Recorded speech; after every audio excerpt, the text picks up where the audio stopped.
Hi, I'm Amy. Please like and subscribe. I went through the cold dark night hoping to meet someone who could help me find a way home, but there was no one. I scrambled through some bushes unaware of where I was and where I was going until I finally came in front of a huge mansion. There were so many questions in my head. Where was I? How did I get here? Who did the gorgeous mansion belong to? I decided to take a bold step towards the front door. Knock, knock. I knocked. Who's there? A male voice asked. I began to be afraid, but I gathered some courage and replied. Hi, good evening.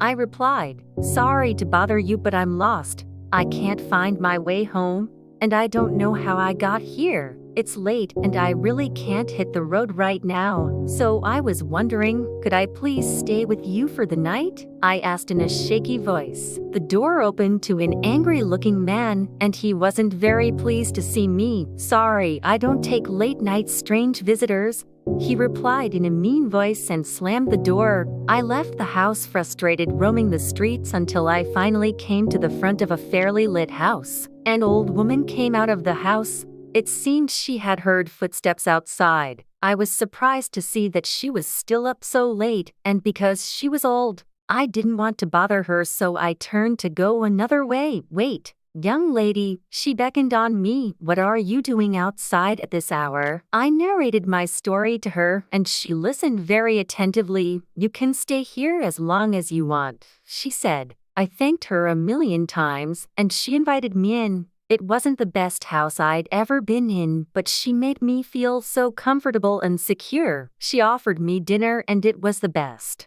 After I had dinner, we discussed a little and then went to bed. When I woke up the next morning, I began to try to figure things out. How exactly did I get here? I couldn't recall what had happened before. Had I fainted? If so, then how did I get myself to this unfamiliar place? I asked the old woman to help me out and told her my house address. Really? She exclaimed. What's wrong? I asked. That's on the other side of town. How'd you end up here? Turns out I'd somehow gotten myself to the other side of town. I wondered how this was possible. My parents must be worried sick. I finally freshened up, got some money, and prepared to leave. I had breakfast with the old woman, and it was awesome. She was such a good cook. We exchanged numbers to stop by when anything brings you around here in the future, the woman said. Sure will. I gathered the money I had and hit the road. It took about an hour and 30 minutes to get to my neighborhood. When I arrived at my house, as soon as I opened the door, my whole family came flying towards me and hugged me with much tears of joy. I'm okay. Mom, Dad, Jimmy, thank goodness, darling, my mom exclaimed. We've been so worried about you. I don't know what happened, Mom. Oh, honey, it's a miracle we have you back. It seems you were kidnapped, my mom replied. Turns out I was returning from a school party late that evening with my friends. When we parted ways and I was on the path that led to my house, I got ambushed. The police had caught the criminals, but I was still missing.